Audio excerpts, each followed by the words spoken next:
So I'm delighted to join in honoring Peter, whose work I've admired enormously for a very long time. Of course, we're celebrating his 80th birthday, so happy birthday, Peter. And I'll have a section, actually, that addresses Peter's work directly later. Ernie, can I, for a second, I need to move your microphone a little Okay. higher. Well, maybe it's as high as it goes. Oh, maybe. It's turned as high as it would go over there. Just say something. Okay. Can you hear me? Okay. Better. Okay. Did you hear my honoring Peter? Okay. Okay. It's a subtle microphone. Okay. So this is Clifford and James, but also the nature of belief and the assessment of belief. Clifford says it's wrong always, everywhere, and for everyone to believe anything upon insufficient evidence. And in opposing Clifford, James begins his celebrated will to believe by saying, I have brought with me tonight something like a sermon on justification by faith to read to you. By faith, he says, presumably as opposed to Cliffordian justification by evidence rather than faith. So justification is what James highlights at first, but he soon turns repeatedly to knowledge, as in the following couple of brief quotations. He says, we must know the truth and we must avoid error. These are our first and great commandments as would-be knowers. Second quotation, believe truth, shun error. This is the famous Jamesian approach to the normativity of belief. Believe truth, shun error. These we see are two materially different laws. Clifford exhorts us to the latter course, he says. You, on the other hand, may think that the risk of being in error is a very small matter when compared with the blessings of real knowledge.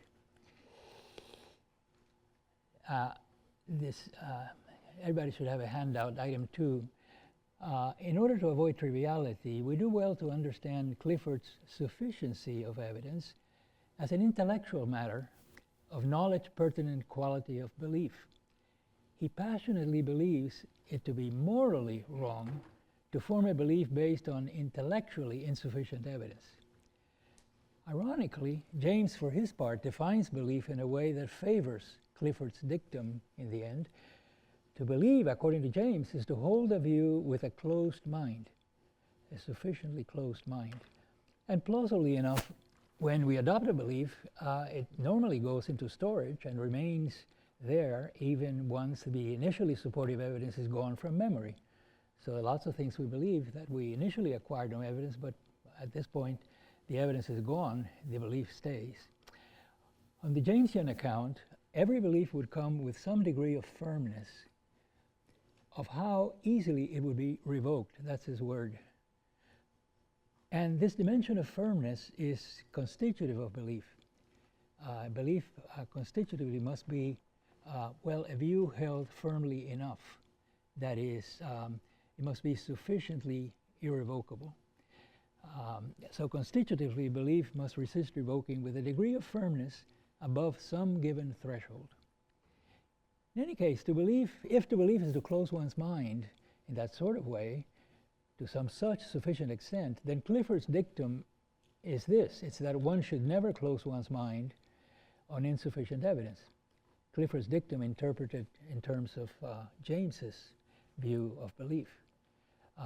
One should never close one's mind on insufficient evidence. And that does seem hard to deny. But is it plausibly a moral imperative? Not clearly. Clifford's moral passion might just seem an epistemic fetish. Why give to, appropriate to an Oxford Dawn maybe? So not clearly, Clifford's moral passion might seem a fetish. Why give to epistemic value such moral priority? James does not react so dismissively, though, so we can hope to learn from his discussion, and let's go into that with an open mind. So, James is more inclusive epistemology.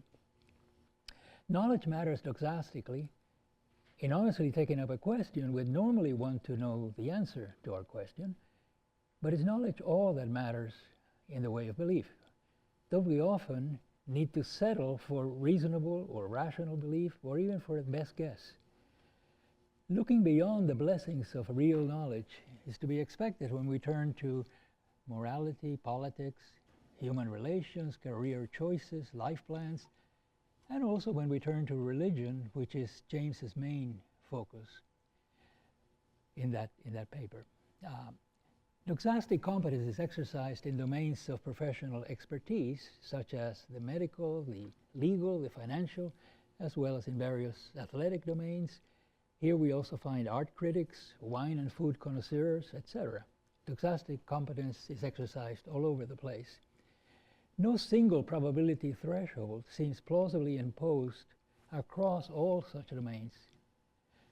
But for any given domain, a threshold of reliability or evidence enough would seem required for the determination of competence when exercised in that domain.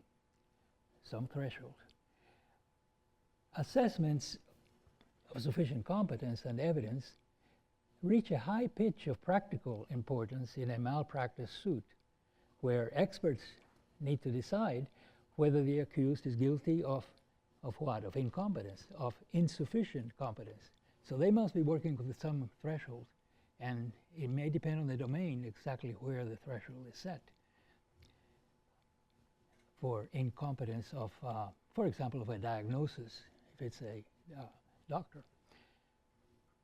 Besides the various specialized domains, such as the domains of expertise, there's the pervasive domain of ordinary action-guiding belief, where Clifford's sermon does seem apposite.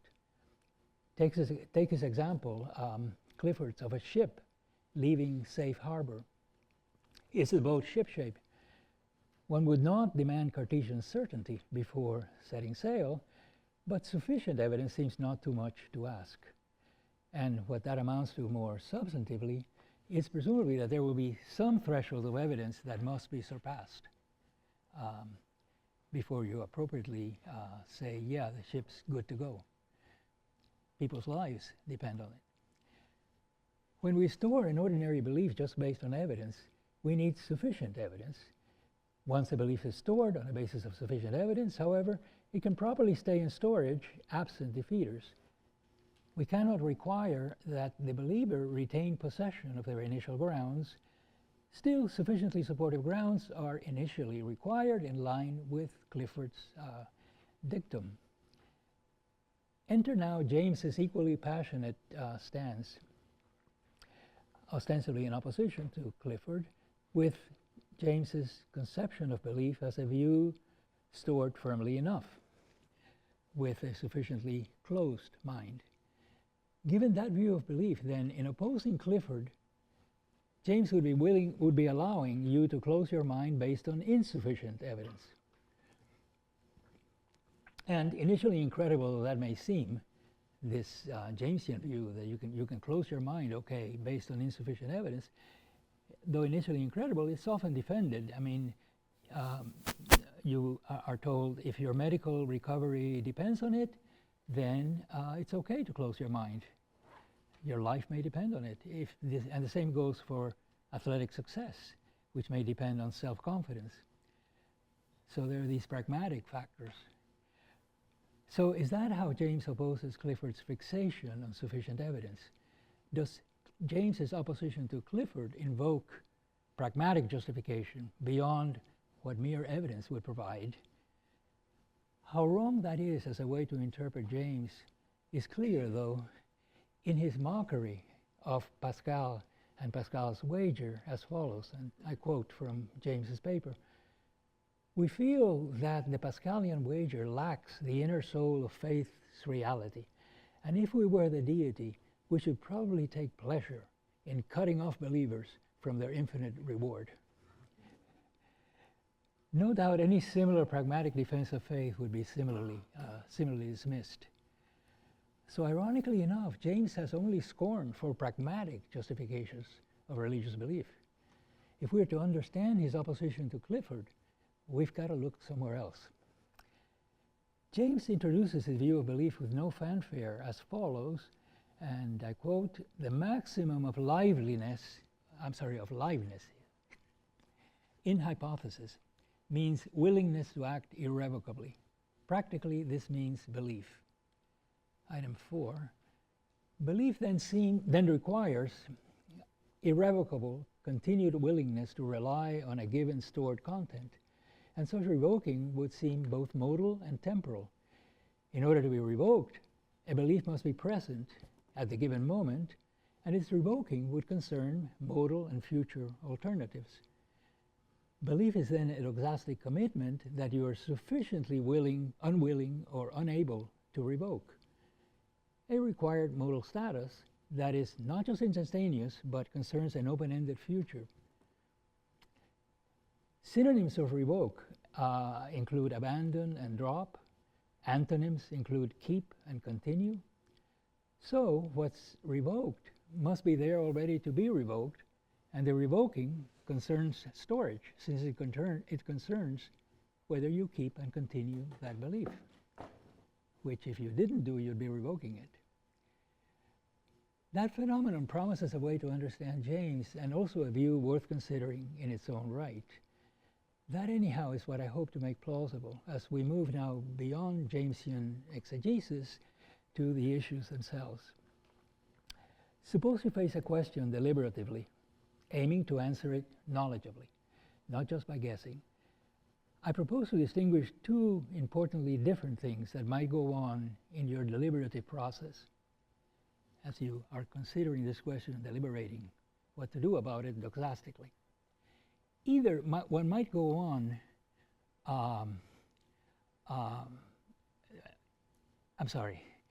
either one might go on. There are these two things we might be doing. Either one of them might go on, or they both might go on. But what I'd like to emphasize is how different they are, these two things that might go on as you deliberate on a question, whether P. On the usual conception of the deliberative process, the outcome will be an instantaneous act.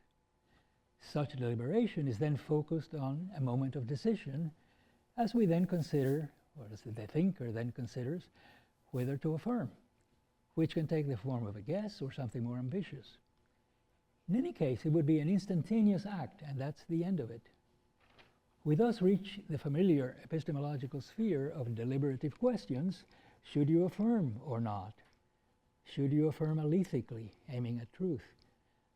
Should you affirm judgmentally, aiming not only at truth but at competence? If you affirm judgmentally, then you aim not just to get it right, which you might do as a contestant guessing. When you affirm judgmentally, you aim to get it right aptly, that is, through competence.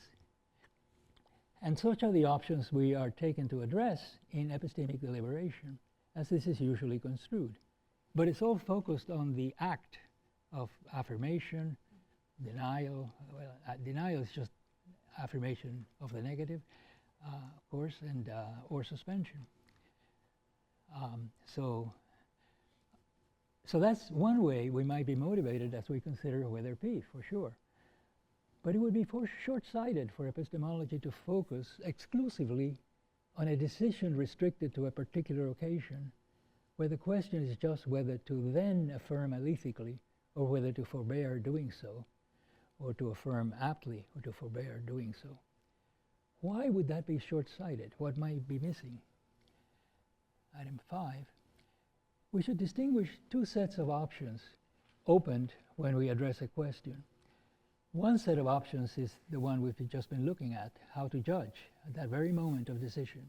The devil will take the hindmost. The other set of options concerns rather what to settle on as an ongoing state of acceptance or belief, one that we aim to retain even after our present evidence is gone from memory.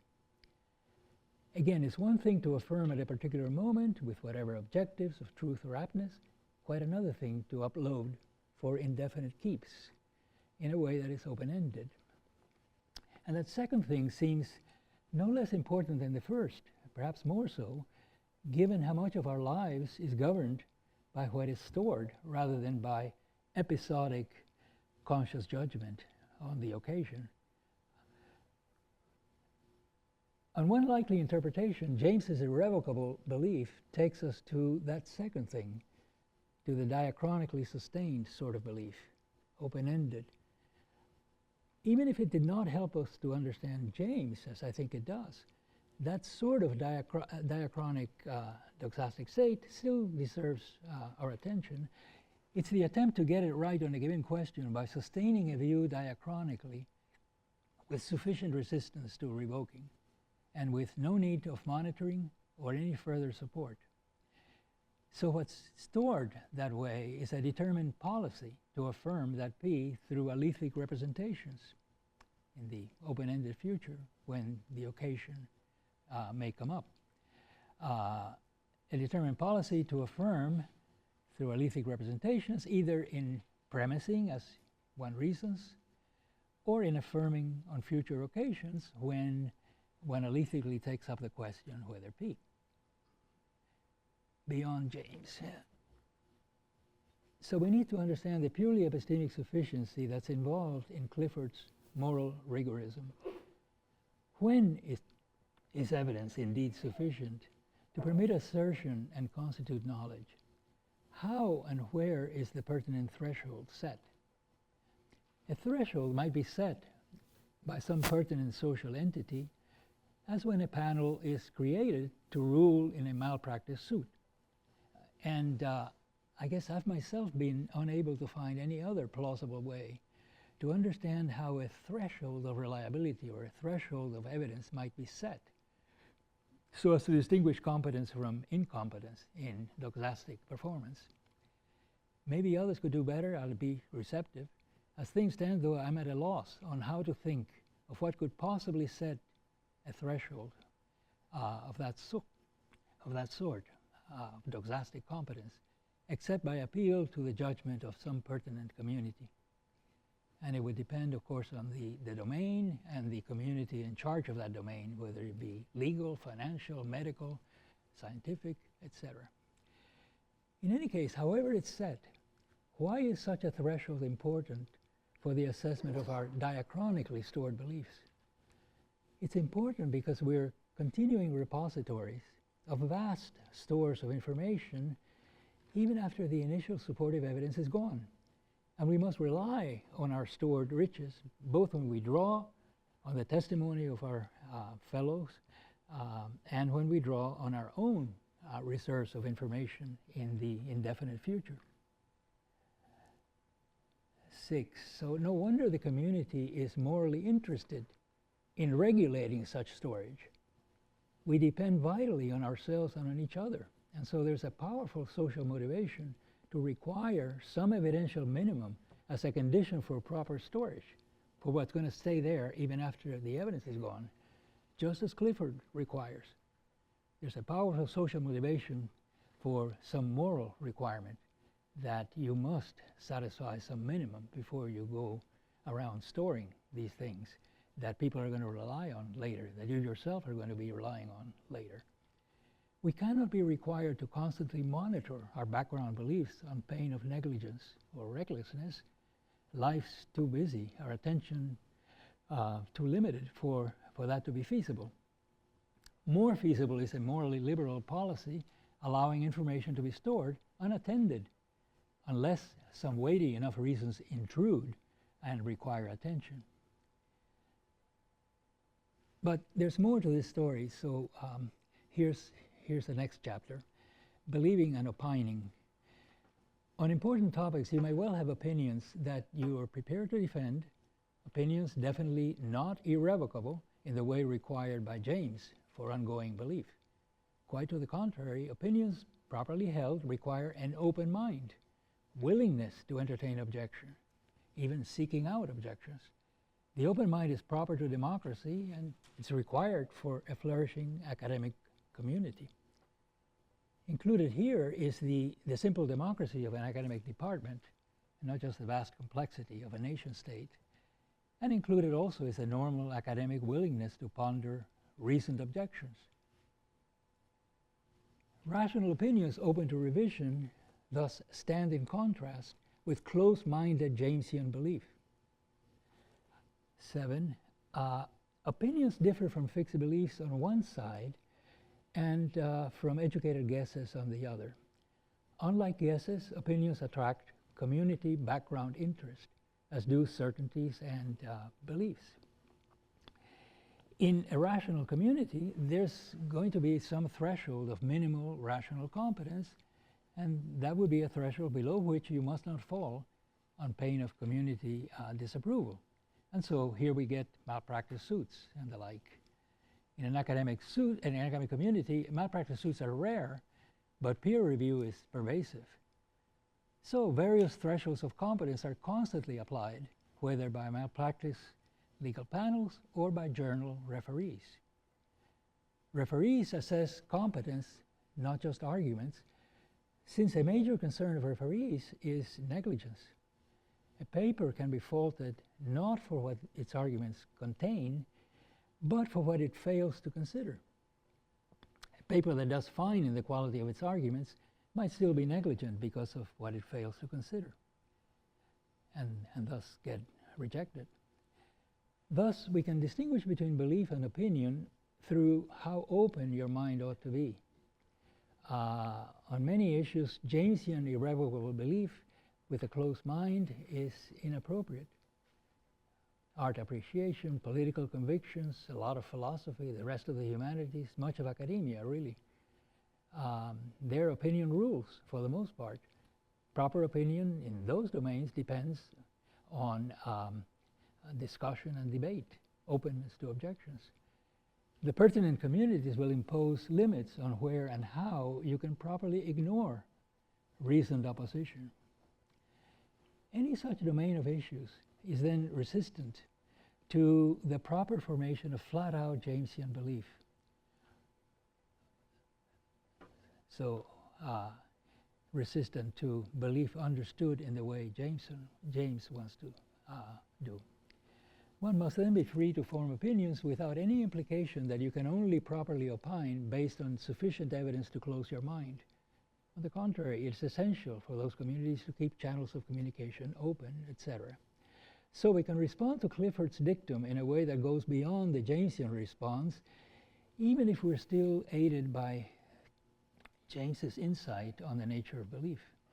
We can say, and I think it is an insight, we can say, yes, Clifford, we agree on the need for a high order of evidence and reliability in order to store an ordinary belief indefinitely with a mind at most slightly ajar. If beliefs are by definition close-minded or close-minded enough, opinions are definitionally open-minded. Both can be properly stored, however, provided the thinker has the right attitude towards their revision. In a democratic setting of motions and debate, or in an academic setting of conjectures and refutations, close-minded belief must yield to open-minded opinion, although both can be stored appropriately, but with very different degrees of firmness. And now a section that I entitle On James and Van Inwagen. Though his view is not crystal clear, James aims to oppose Clifford directly. He apparently wants to protect irrevocable religious beliefs held on inconclusive epistemic evidence. Recalls in his introduction, he brings a sermon on, quote, justification by faith, which contradicts Clifford directly. He's after the blessings of true knowledge. He's willing to go that far, but would reject pragmatic instrumental defenses of religion, as in his mockery of the Pascalian wager. It remains opaque, though, what then is supposed to exempt the domain of religion from the epistemic standards morally required by Clifford, so that religious irrevocability does not require sufficient evidence. And as luck would have it, this connects with Peter's treatment of our problematic 8. In a paper with Clifford's thesis as its title, Peter examines three main propositions that I'm highlight as follows. Not that he agrees with all three. In fact, his main objective is to cast doubt on the first of them. The first of them being the difference thesis. Either religious beliefs should be held to a stricter epistemic standard than philosophical or political beliefs, or if they're held to the same epistemic standard, religious beliefs, then they typically fare worse. That's what's asserted by the difference thesis. And that's what Peter mainly wants to put in doubt, in doing which he compares two Cliffordian theses. First, the dictum, which is the title of Peter's paper. It's wrong everywhere, always, for anyone to believe anything on insufficient evidence. But then there's also something that Clifford seems to depend on, or that one might depend on in thinking about the difference thesis. Clifford's other principle, the negligence principle, it's wrong everywhere, always, and for anyone to ignore evidence that is relevant to his beliefs, or to dismiss relevant evidence in a facile way. And the paper is vintage by Inwagen, lucid, insightful, readable. However, the discussion of Clifford's two principles does give me pause, and it's particularly the second, the negligence principle. Peter essentially puts aside that principle, the negligence principle, as he considers it unimportant and rarely violated, especially in philosophy, or certainly in philosophy. And I find that unpersuasive. What's more, neglecting the negligence principle is liable to lead us astray on the difference thesis I want to argue. The difference thesis seems debatable. The debatable question is whether the realm of religion is indeed distinctively a domain of doxastic misbehavior. It is indeed vastly more common. Is it indeed vastly more common for people to uphold close-minded belief inappropriately with respect to religious beliefs than about political or philosophical views, for example? Is it much more common for people to uphold even religious certainty that way? My own guess is that there is something to the difference thesis thus understood. There is perhaps excessive certainty and irrevocable belief in philosophy, and certainly in politics, but substantially more in religion. That does seem plausible to me in the comfort of my armchair.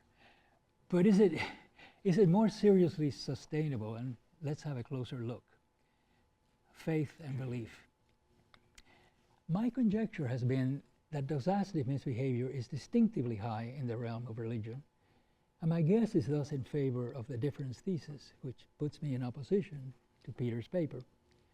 The status of that guess of mine depends on a large assumption, though, one that would need to be considered, and one that might be a further way to question the Jamesian view.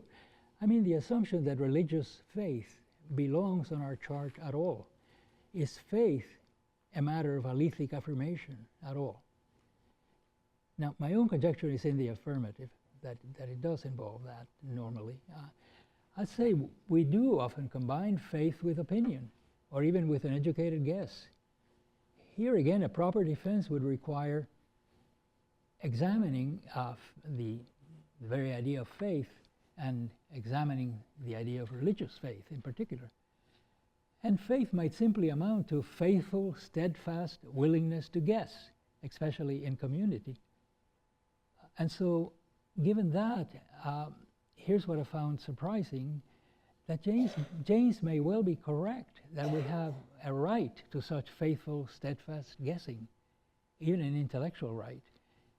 And if we call that combination just faith, faithful, steadfast guessing is faith, we may aspire to justification by faith in opposition to Clifford, or in apparent opposition to Clifford. But there's a question there now. And partly, do we just descend into verbal quibbling now between Clifford and James? Not necessarily. I think there's a real difference of opinion between Clifford and James. Arguably, behind the words, there's a strong disapproval by Clifford of such guessing, even when it takes the form of faithful guessing sustained by long-standing community and tradition. James, for his part, evidently disapproves of that disapproval. and I'm finding the Jamesian view surprisingly defensible. I can see no harm in guessing for fun, as in a quiz show, and I can see no reason for opposing such toleration when it comes to a lithic affirmation, just in guessing for fun.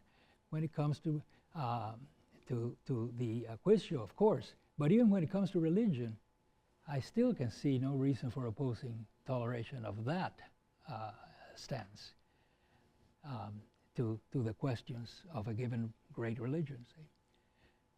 And I can see even less reason for opposing it morally. Is it an intellectual sin on such matters to sustain one's faith by refusing to consider debate or evidential objections? That I find questionable at best. So I'm inclined to side with James that there can be justification by faith, but is it justification of belief? I mean, one thing is justification of guessing, sustained even in a community and by tradition. That's guessing, but what about belief?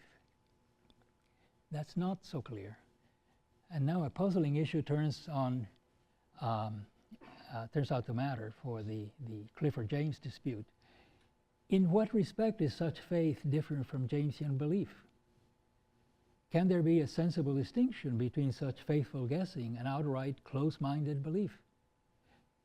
Faithful guessing is willingness to sustain an affirmational policy with a mind closed to objections. And to this, I'm suggesting there's, along with James, perhaps, to this there can be no moral objection. An affirmational policy sustained with the mind closed to objections. Again, there's the quiz show comparison. So what changes when a guess is collective and is sustained institutionally, when we go from the quiz show to the religion? What changes?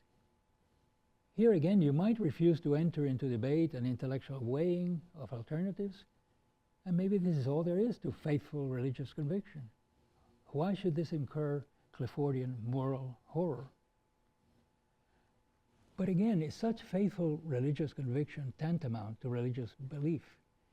It seems to me that James relies essentially on the assumption that it is indeed belief. He wants justification by faith, and he wouldn't be happy with justification of guessing by faith. He wants belief, okay? So it seems to me he relies on the assumption that it is indeed belief, since for him, what goes on in religion, since for him belief is simply irrevocable commitment held with firmness, with no monitoring, no necessary reliance on adducing further support, resistance to considering intellectual objections. To my mind, that for him is tantamount to belief. And yet, it's at the same time, arguably, something that can happen with faith, as we've defined faith. It is a distinctive sort of belief, since it does not rest on evidence, but it is like belief in being irrevocable and resistant to objections and even considering objections. And that seems to me a possible way to make sense of James and of his opposition to Clifford and of his defense of religion. And yet, does that settle the matter? Not clearly, since Clifford seems so obviously right about his example. On the matter of whether the ship is ship-shape, it does seem morally wrong, horrible actually, to just sustain a guess based on a closed mind.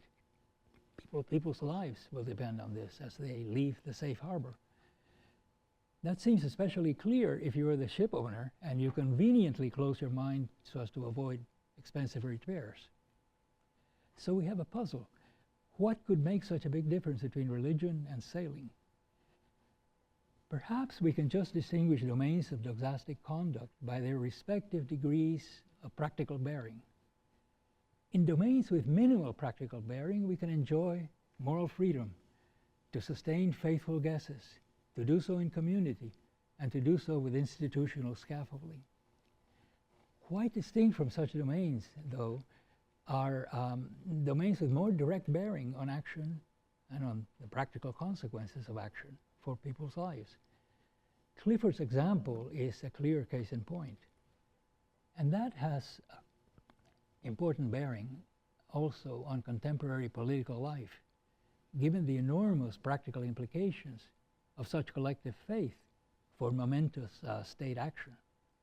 In such domains with practical implications, Clifford's moral rigorism does seem to gain purchase. Very plausibly, we're not just allowed to adopt and sustain guesses that we protect in community from intellectual assessment. And that incidentally would seem to sustain an extensive separation of church and state. I can hear the dismissive response from the side of religion. Nice try, but that separation won't be feasible. That separation will be feasible only for a religion that washes its hands of moral issues. A great religion may cross the boundary by combining a metaphysical side as a basis for a moral side in one seamless whole. And that, I would think, is the normal way of a great religion. If so, however, then we're back to the very plausible Cliffordian requirement. The metaphysical side would then require higher epistemic standing than you could plausibly secure with mere faithful guessing. After all, consequential state action would seem to require sufficient community agreement beyond optional guesses or opinions.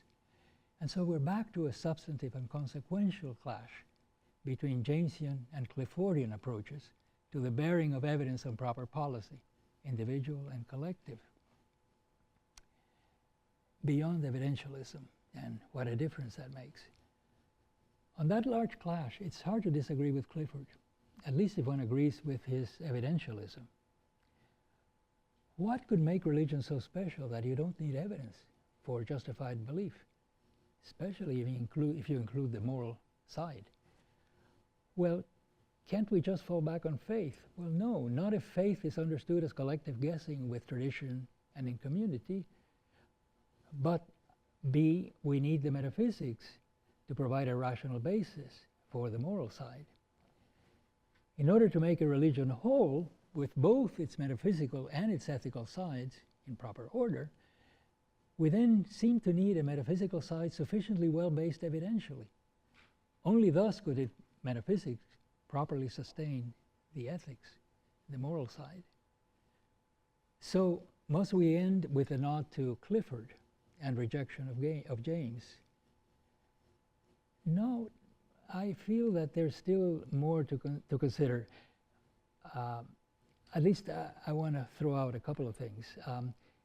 We cannot afford to go more fully into a proper philosophy of religion here today. But before moving on, I'd like to just point in a direction that I'm finding interesting and promising for a fresh approach. So the approach would combine certain things. It combines the following components. And the first of the components already raises troubling issues for Clifford's rigorism, because it raises troubling issues for Clifford's evidentialism. So first we'd consider what I might call a dawning light epistemology. Light dawns gradually on the whole, according to which epistemology, much of what we know is not known on the basis of any evidence. It's not based on ratiocination from evidence, say empirical evidence or the like. Take our vast background common sense knowledge, like the knowledge that cars don't grow on trees and the like of that, or the knowledge that the sentence "snow is white" is true in English if and only if snow is white. These I find to be plausibly representative of huge swaths of common sense knowledge that is not clearly enough attained or sustained through ratiocination based on evidence. So that's one component. It would push back against the evidentialism that seems to be presupposed by Clifford's dictum. A second component to consider is a moral realism that gives much common sense morality that same status of cars not growing on trees, the same status of just general background knowledge not dependent on evidence-based ratiocination.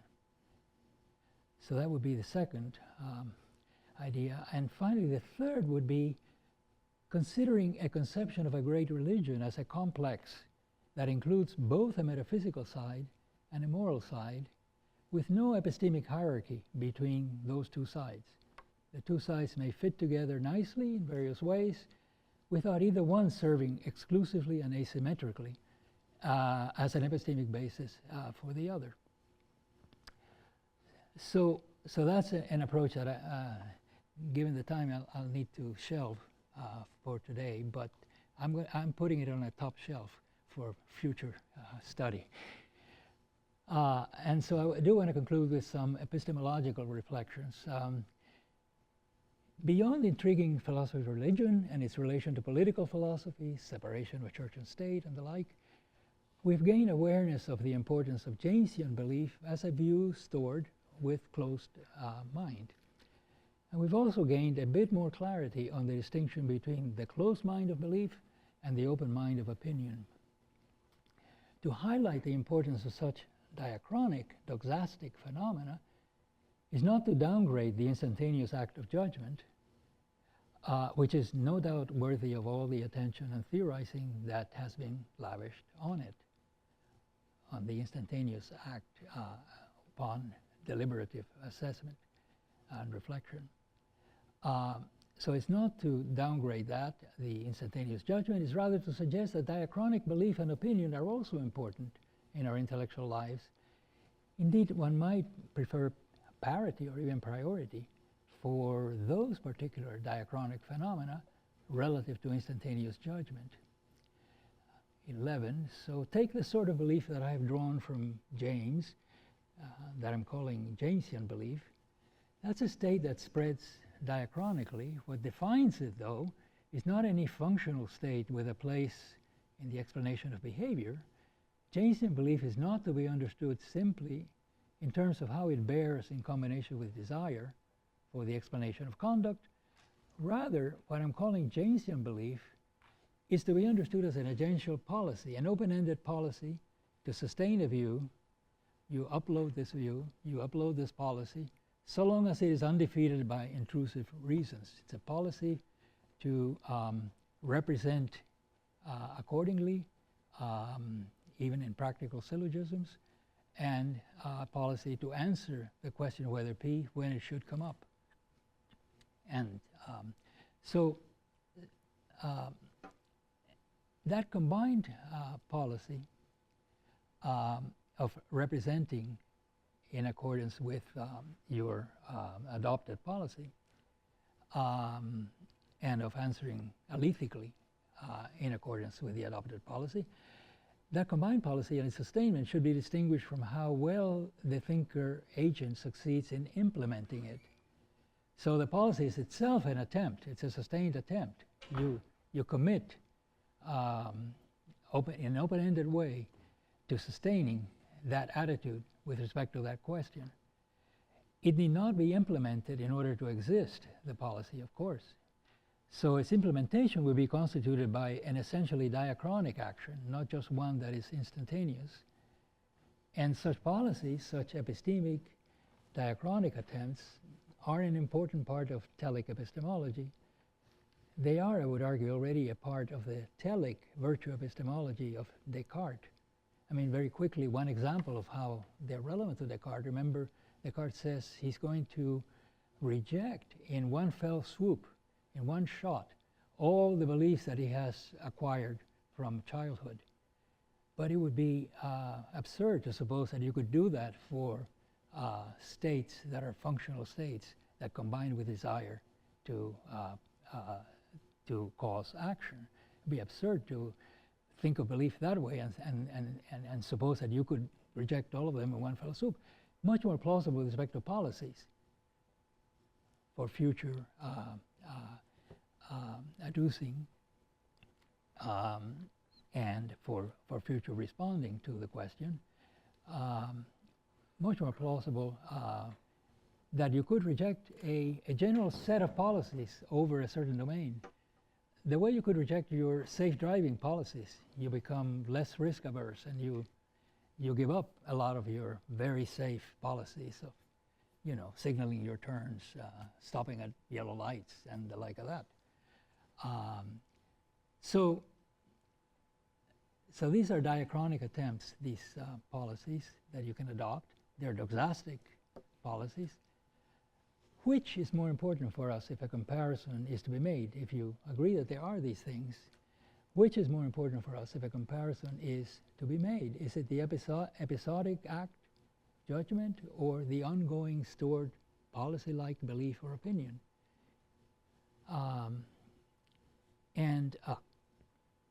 I suggest that we may need an adjustment, one that more clearly and emphatically finds a place for the distinctions and assessments in line with a Jamesian Cartesian telic understanding of belief. That we may need an adjustment to give a more clear and important place to that kind of doxastic performance. And there's interesting payoff in epistemology. I mean, the implications for, say, contextualism or pragmatic encroachment. For example, if what we need for proper belief is what's needed for sufficiently close-minded storage of such open-ended policies without need to keep supporting or even to consider simple objections.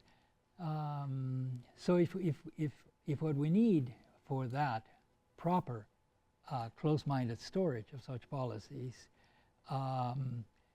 then the propriety of storage would need to reflect not just our detailed situational needs of that very moment when the policy is adopted in this open-ended way. We need to consider not only your situation at that moment, but the bearing of your policy on a gamut of future situations. So it just wouldn't be plausible to adopt a pragmatic encroachment view that focuses on the situation of the adopter at the moment of adoption. There's a lot more that would bear and that would concern a gamut of imponderable future occasions when the policy would be invoked. And same goes for contextualism. I think it would be similarly questionable to focus on the moment of assessment if what you're assessing is one of these policies. So those are a couple of epistemological implications of highlighting the importance of these policies.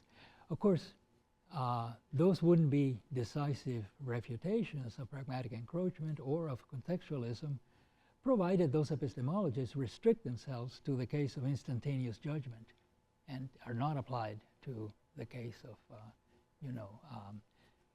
these open-ended doxastic policies. So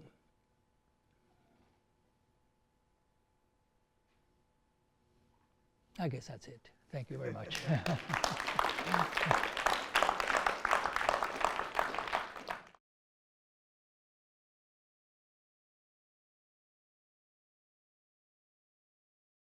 Thank you. Oh, Ernie, that's a really, really interesting paper. Lots of distinctions about doxastic relations between people and propositions. Now, to me, I'm much more simple-minded. I think a belief is something, if you're taking a true-false test and you're doing best to get everything right, you believe something if you mark it T on that test. Of course, technical problems, right? I don't believe that I'm taking a true-false test at the moment, and I would mark that true if I were taking a true-false test, but something like that. So in the great disquisition on faith in the letter to the Hebrews, the author says, without faith it's impossible to please God, for whoever would draw near to God must believe that he exists and that he rewards those who seek him. And I do believe that. Rudolf Carnap believes that metaphysics is impossible. To me, it seems this is the same doxastic relationship that Carnap believes bears to metaphysics impossible, and that I, for that matter, believe to metaphysics is possible, and that God exists and so on. the question is there, do we hold my belief about God and Carnap's belief about the possibility of metaphysics to the same epistemic standards? Do we demand whatever we demand, whether it's called sufficient evidence or whatever any person demands, it's the same? Is it the same Dostoevsky attitude and the same judgment of the same grounds of judgment? Oh, it's not a rhetorical question you're asking me. Yeah. Let me see. I don't know. I mean, remember, I wanted to distinguish various domains of doxastic conduct, financial, legal, medical, scientific expertise, and religion would be another domain, and metaphysics in the Carnap style would be another domain. Would it necessarily be the case that the very same thresholds of degree of confidence, for example, are properly invoked or even applied by the practices that bear respectively on Carnapian metaphysics and religion? I doubt it. I think there are probably going to be some differences. I don't see the difference at all. I mean, if I'm violating,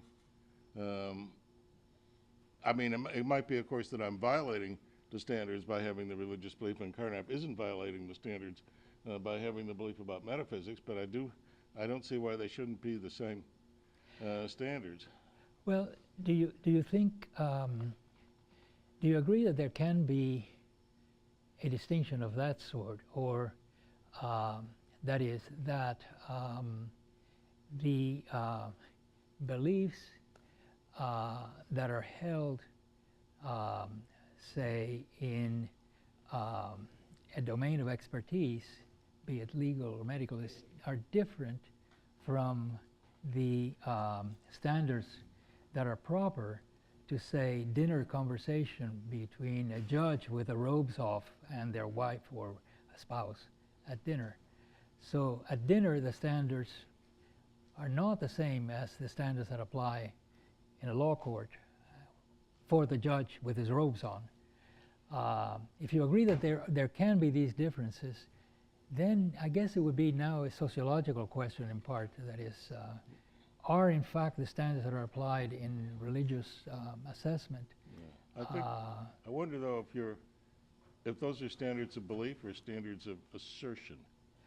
I want to say they're standards of belief. That is, I want to say the judge with the robes off with their spouse at dinner is mouthing things that he is thinking because he's got his head now on the context of dinner conversation. And so what goes on in his head, and a lot of it might not be expressed, but it still goes on in his head under those standards, which are not the standards he would apply when he's got his robes on. So do you think he would give the same, if he was familiar with the concept of subjective probability, he would give the same probability judgment to one of those statements in the after dinner and in the court, or is he just willing to accept lower probability? That's a good question. That's a good question. I'm open to. Remember, somebody once asked David Lewis, what credence, David, do you assign to your realism about possible worlds? About 0.8. And I think that Carnap was probably higher than that. Well, anyway. Okay. Hi, Ernie, thanks. I just wanted to ask about the nature of the policies as you're describing them at the end, and especially the extent to which, I mean, on one hand, they're agential, but on the other hand, they invoke certain kinds of unconscious or subconscious representational reasonings, or their policies regarding subconscious representational reasonings. So to what extent are we taking this kind of Jamesian belief on board as agents? And are we then indirectly influencing these subconscious patterns? So, yeah, I think when you reason without saying anything, as you just take a walk outside, you represent, and there are lots of practical syllogisms that go on as you take your walk and respond appropriately to the environment. You don't ever formulate, or you might occasionally if you're walking with someone and holding conversation, but you don't necessarily formulate the things that you're representing that bear on your conduct. But I think the things that you're representing and how they bear on your conduct may still derive from policies that go beyond that particular walk. So that's what I mean by these policies. So they don't need to be things that govern explicit assertion. They can be things that involve subconscious. But it's still a kind of premising. Yeah, exactly. I see. Okay. Thanks for the very interesting paper. So I'm interested in this distinction between Jamesian belief and opinion, and I'm just kind of trying to understand it a little bit better. So when you were talking about Descartes, I guess I was originally worrying that Descartes couldn't have had Jamesian beliefs because he got rid of them all, and they're supposed to be pretty permanent things. And then you said, well, it's sort of easier to change a policy, and then that was making me think. I guess at one point in the paper, I was understanding Jamesian beliefs to be, I guess, views about which one has certain policies. But then at other points, you said things like the Jamesian beliefs are the policies themselves. And I guess just a related sort of clarificatory question, just in terms of how sort of irrevocable or resistant to change are supposed to be.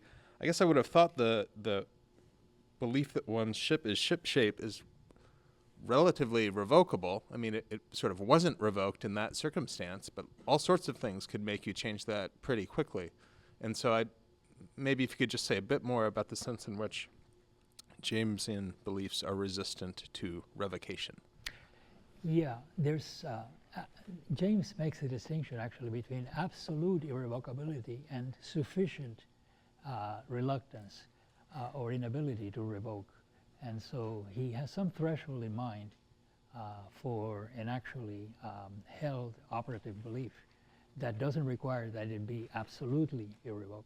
It's just the degree of firmness must be above some threshold. And right, the idea isn't that you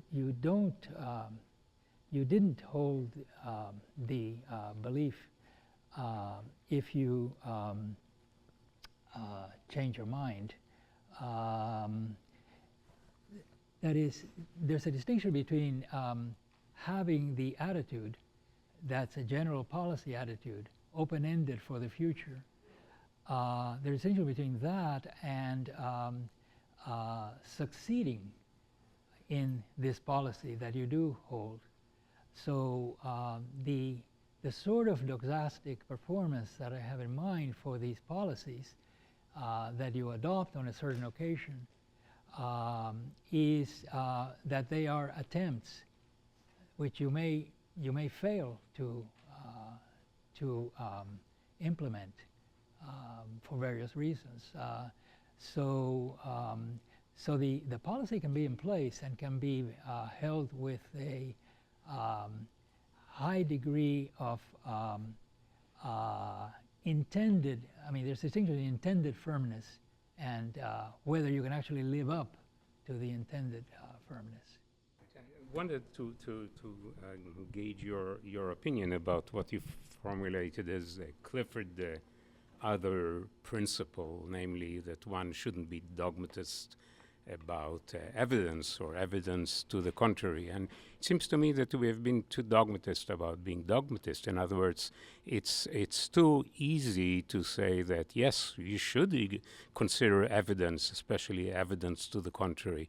This is not the bottom line. This is just the beginning. In every rational decision, the act under consideration is whether to consider evidence to the contrary and to what and how much weight to give it, how much cost to assign to it, to be willing to pay for it. And this requires a meta-decision, a meta-cognitive decision regarding whether to evaluate or whether to be dogmatist, which becomes a bit complicated, because if you look at it as an unexpected utility decision, it will be a bit more complicated for the ordinary person, and perhaps much more than that. But this is a rational decision to take, varying with the circumstances. It's not always irrational to ignore evidence to the contrary.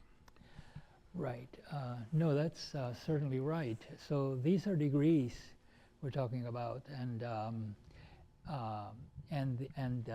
the scope of firmness. So firmness is some attitude that you hold with respect to a certain belief. Say your belief that astrology is crazy, and you just won't listen if somebody tries to persuade you otherwise. So there you have a belief that's at an extremely high degree of firmness. But then there are all sorts of degrees, and there are thresholds. Yeah, it's going to depend on the particular circumstances. And of course, there's also the idea of whether you seek out or whether you are positively disposed to entertain objections and to seek out a situation where you would encounter evidence that might bear. So to what extent you do these things, again, matters of degree, and time is limited, life is short, and we have to make decisions as to how firmly we're going to hold on to our views and when we're going to be more open-minded and why. But I think I have to agree, of course, it's going to depend on the details, and it's going to depend on what reasons intrude, even if you didn't seek them out. If they intrude, then you've got to consider them. Yeah, thank you very much for your talk. So I took it that if you meet the kind of the epistemic threshold for like a Jamesian belief, then you can, it seems to me like you kind of should like continue to accept it until there's counter evidence for the belief. And I was kind of wondering like how indefinite you take this kind of settled status to be, because it kind of seems that like if it's indefinite, I kind of worry about like beliefs I formed a long time ago, and it seems like I might not need any counter evidence to drop something. Say if I formed a belief 30 or more years ago, it might just, if I reconsider it again, I might want to drop it just because I can't remember why. But I worry that on the kind of the account you give, that would come out as almost impermissible. Like unless I have like a positive reason to drop it, I have to kind of hang on to it like indefinitely. More of a statement than a question, but yeah. Yeah, so I mean, there is of course forgetting, and who can blame? I mean, tell me about it. So yeah, there's that factor of just the sheer ability to continue to sustain a policy that you initially adopt for very good reasons, but eventually it just goes out of mind, and there's no blame to be assigned normally for that. I mean, unless it's something important that you should sustain somehow, there might be that phenomenon. But do you think that you could, is it not kind of acceptable to kind of intentionally kind of drop a belief that you held from a long time ago, just because of the time that's passed? That seems reasonable. That is, there might just be things that are so unimportant and they clutter your mind, and so you may have a meta policy to give up certain beliefs at a certain point when they don't matter anymore. So it's complicated. There are various policies that might bear. Yeah. Well, that's what I'm doing. Thank you. I'm just decluttering. Hi, thanks for this. This was really interesting. I just have a very broad strokes question. It seems like throughout your talk you were kind of gesturing at two distinct concepts. One would be a threshold of sufficient evidence that perhaps all intellectual communities have at some level, and another is just guessing, or even more educated guessing. And correct me if I'm wrong, but it seems like you were thinking of these as two distinct ideas rather than existing along a spectrum. And I was wondering if you could say a little bit about the space in between an educated guess and a belief accepted on sufficient, though incomplete, evidence. Yeah, so I'm thinking of both of them as cases where you're willing to affirm. I mean, the contestant is affirming, and they might even, they needn't, I suppose, but they might even affirm in line with a subjective attitude, that is, with a representation that is one that they hold with tentativeness appropriate to the occasion and to his lack of evidence, but something that they're willing to affirm to themselves as well as publicly to the one who's running the prize show. So there's that, and normally I think the contestant would try to make as educated a guess as they can. I mean, they're trying to win the prize, and so they'll normally be doing the same sort of thing that we do in a normal case where we adopt a belief. They're doing the best they can with the evidence at their disposal. So the difference would be simply that it's okay for them to make an educated guess. There's no objection in that context. But there would be an objection in the case of the ship owner. Yeah. That makes sense. Thank you. Avi.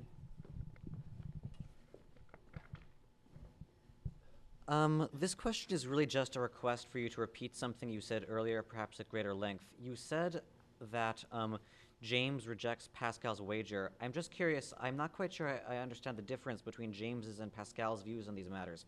Could you just explain one more time why James rejects Pascal's wager and how what he thinks differs from it? You know, it's not absolutely clear. I mean, it's just a very quick remark. It's pretty much what I quoted, where he says, this is ridiculous, this is not real religion, or the like of that. This is somebody trying to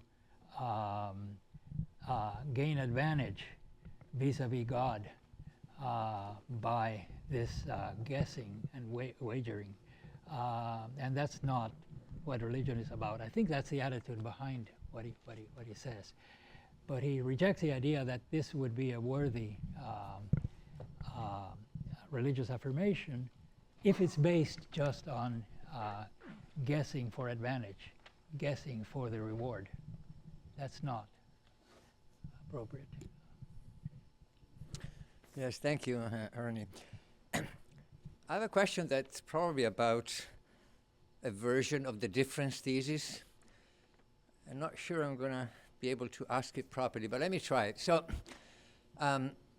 sometimes when it comes to philosophical beliefs, especially, say, ontological beliefs, beliefs in matters of ontology, it's actually hard to say what counts as evidence.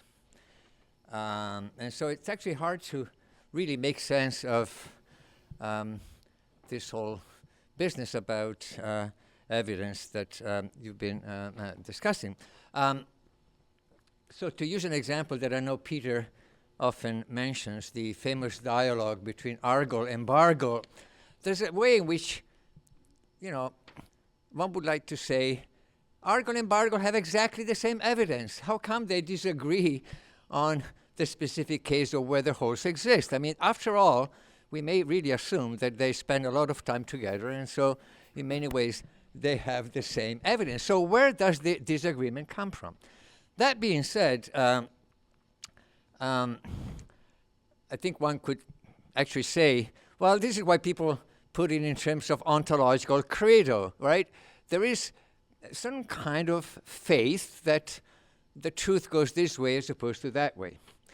And so in that respect, I don't even think it's a matter of whether the standards that we apply when it comes to philosophical beliefs and the standards that we apply when it comes to religious beliefs are different. It's not even, I think, that it's rather that in some cases our philosophical beliefs are really comparable to our religious beliefs, too much so that we say ontological credo. Even so, though, I'm interested in the following fact, that there seems to be a difference with regard to the way we revise our beliefs in the two domains, and also with the way in which we assess such revision. So when Argyle, after a few attempts to paraphrase away all reference to holes in terms of perforated objects, ponders and says, oh, I was wrong. Holes do exist, except that, of course, they are not what you think they are. They are hole linings, they are material objects, etc. We would like to describe this situation as follows. Oh, Argyle changed their view. They revised their ontological belief. But in a way, of course, it's still Argyle. It is as though, by putting it this way, Argyle's ontological picture is now sharper. The general picture being that that Argyle is a materialist, nominalist, etc., etc. So Argyle revokes the belief, replaces it with a new belief that seems to be opposite to the original one, but in a way that new belief is a better way to give expression to the older piece of Argyle's overall credo.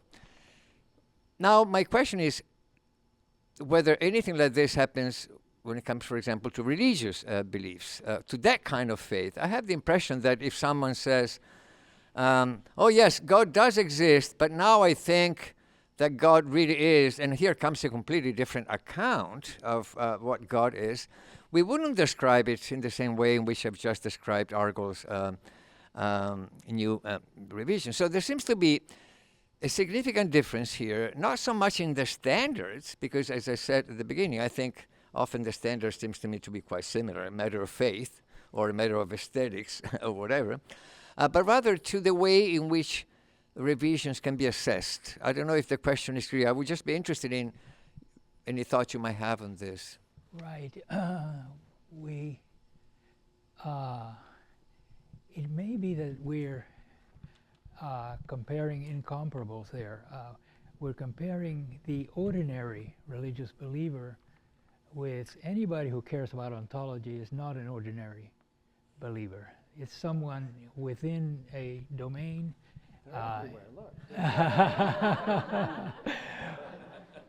Within a domain with a certain practice and so on.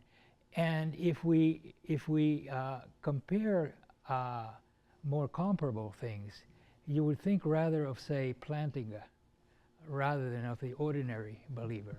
And Plantinga, I believe, probably changed his views and made them more defensible and better, and so it would be quite comparable, I think, to the ontology. Yeah. Thank you. Religious belief is belief in the creed. I believe in one God. And the issue is what believing in consists in. If you look at the history of Christian thought about this, where belief in is equated with faith, you find a continual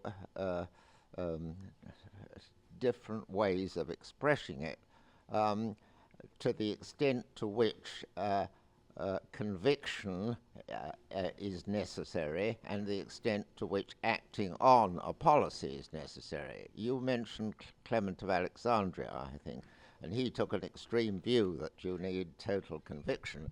On the other hand, writing more or less at the same time, Cyril of Jerusalem compared faith to going, to your own example, going to sea in a ship, not knowing what would happen to you. And in his days, of course, going to sea in a ship was a far riskier thing than it is now.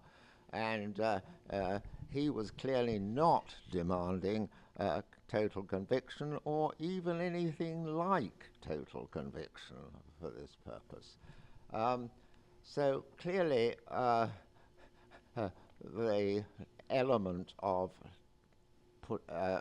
there's an element of belief that, and an element of relying on the assumption that, which is the Jamesian element. Now, there are reasons for relying on some assumption which are quite independent of any belief that. If the only thing you want in life is $1 million and the only way of getting it is to spend all your money on the lottery, you don't really think you're going to get it, but it's the only way you can get the one thing you want.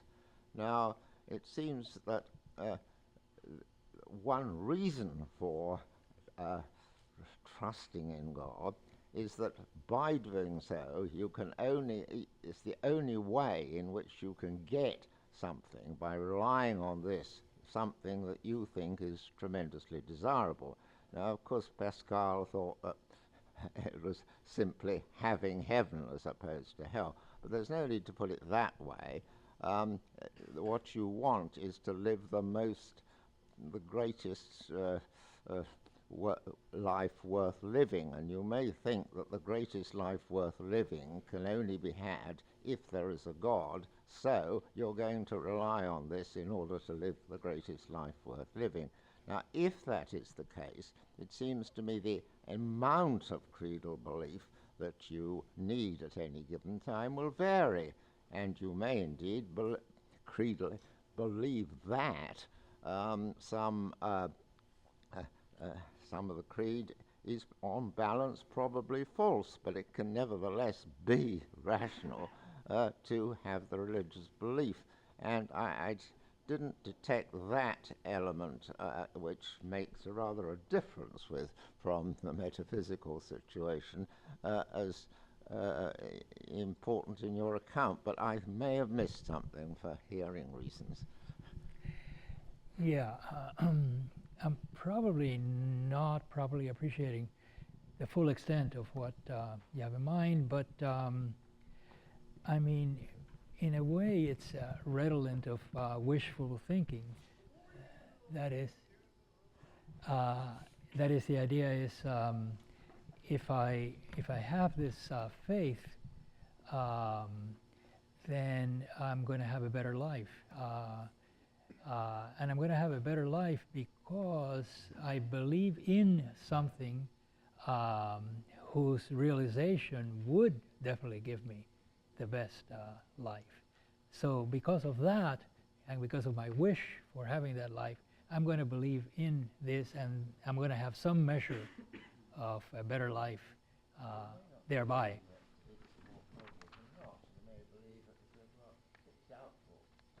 Yeah.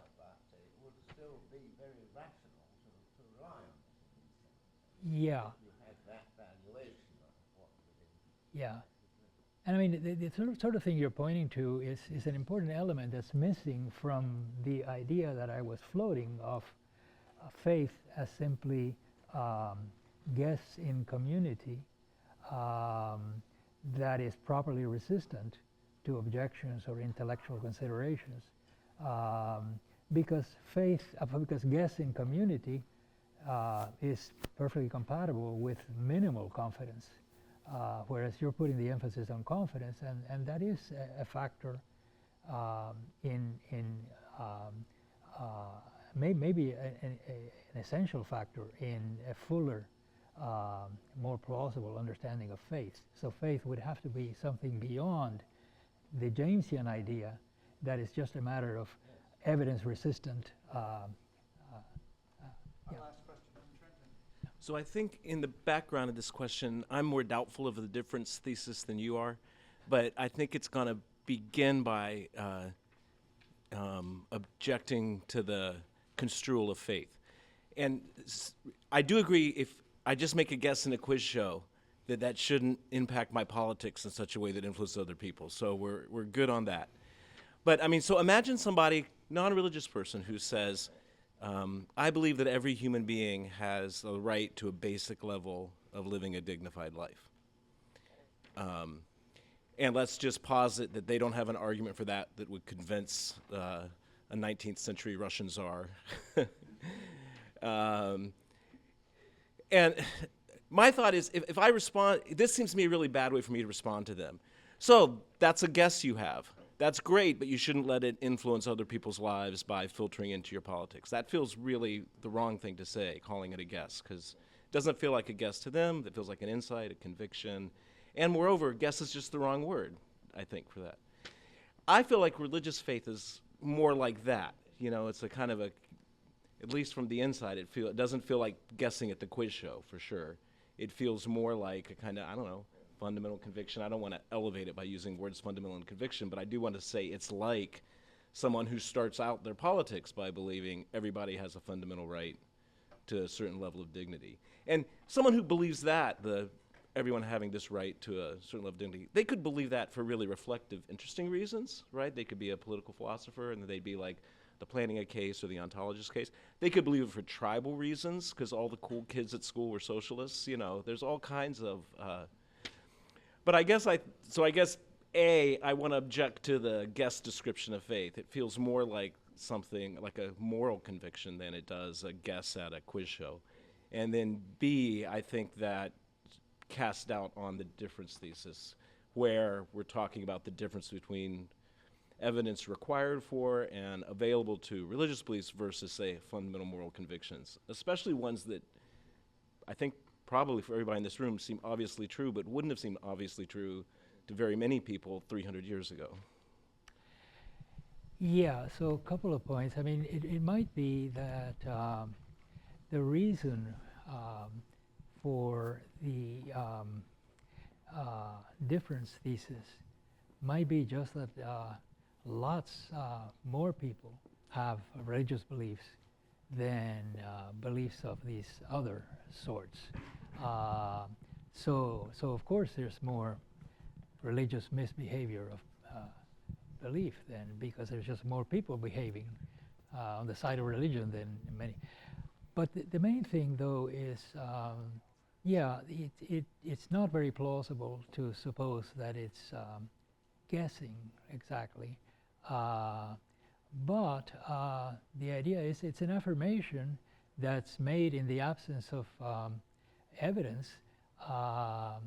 Now, at the end, I wanted to say, well, there's real doubt about the bearing of evidence on proper belief, and the evidentialism that Clifford is relying on is highly questionable, I think.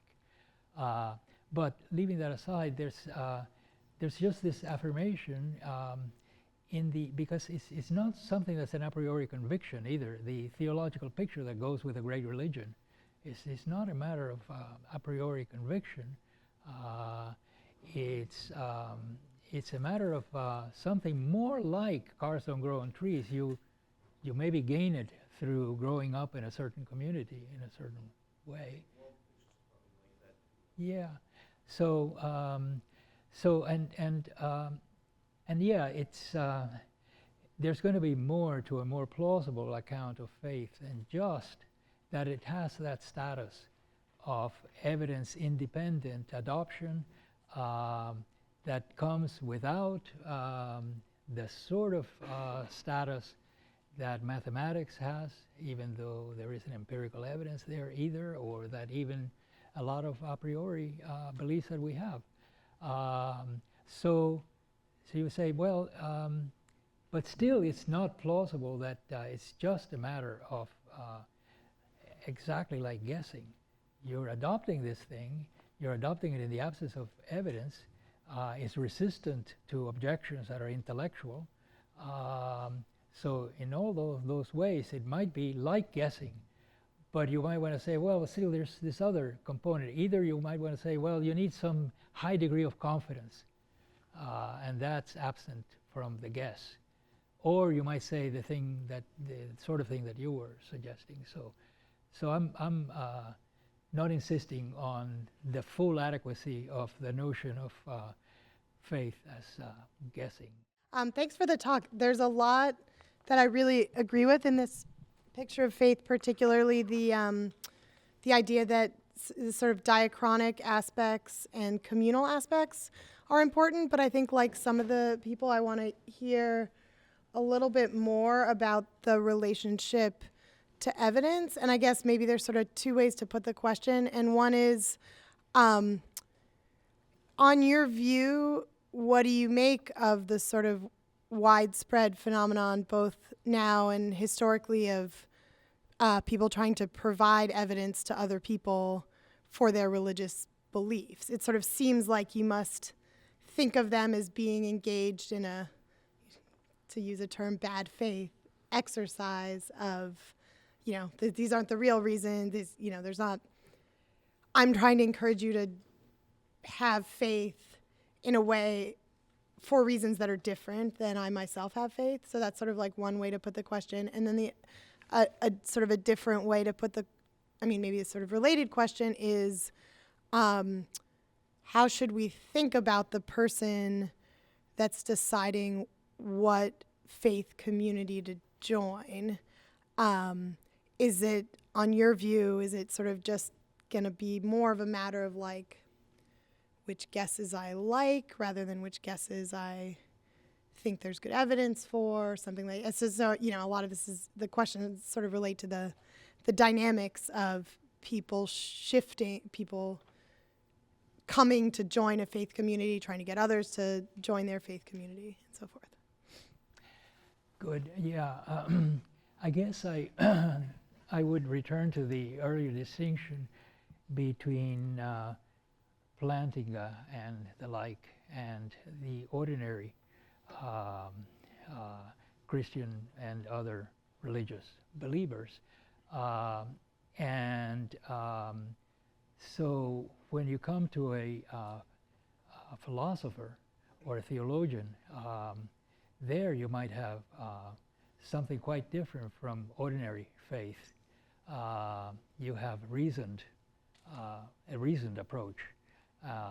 And so that then becomes metaphysics, basically. I mean, it's a question of how good are the reasons, and then we're into something very much like just ontology and metaphysics. But I'm thinking that that's not what happens with an ordinary believer who has faith and who believes in this faithful way. And that's what I was more trying to understand, is the yeah, I guess I was thinking that I guess my impression is that the ordinary believer, when asked to say why they believe, tends to cite reasons. So they think of themselves as being engaged in the project of giving evidence. So, for example, like, I don't know, there was, I'm forgetting the name of this book, but, survey a bunch of people, why do you believe? And like a very common reason was, I think God explains like the beauty in the world or something like that. Yeah. And that seems like the kind of reason that people give for other beliefs, but different from the kind of reason that people might give when they're engaged in what we might call guessing, like how many jelly beans in the jar or something like that. Yeah, maybe. And there is this really difficult question, I think. Take just the generalizations that we believe in our huge background set of common sense beliefs that we can't really defend very fully and successfully through full rational accounts of why we believe these things. And so why can't the religious believer, even the ordinary one who doesn't go for elaborate metaphysical views developed philosophically or theologically, why can't the ordinary believer say, well, I believe in these religious truths the same way I believe that cars don't grow on trees? Don't ask me to give a lot of reasons. I can't give reasons that go beyond a certain sort of maybe circular or coherent, not very detailed or full account. It's what I learned in Sunday school, and that's about it. And that's not very different from what you can do when you're asked to defend common sense, lots of common sense things. So what is the difference then in between you know, here's where I think people want to have recourse to the idea that metaphysics is first and epistemology comes after. That is, if you're convinced of the one thing, then you're going to work out your epistemology on the basis of that conviction. If you're from the get-go not convinced of the other thing, then, but then there's a question, is it just conviction? Is it just that they were brought up so that they came out of their upbringing with a full conviction, as full as cars don't grow on trees? Then what could the objection be? It wouldn't be a rational sort of thing. It would be, again, metaphysics first, I think. Okay. Let's, I mean, I like the metaphysics first. So let's end on that happy note. Thank you. Thank you.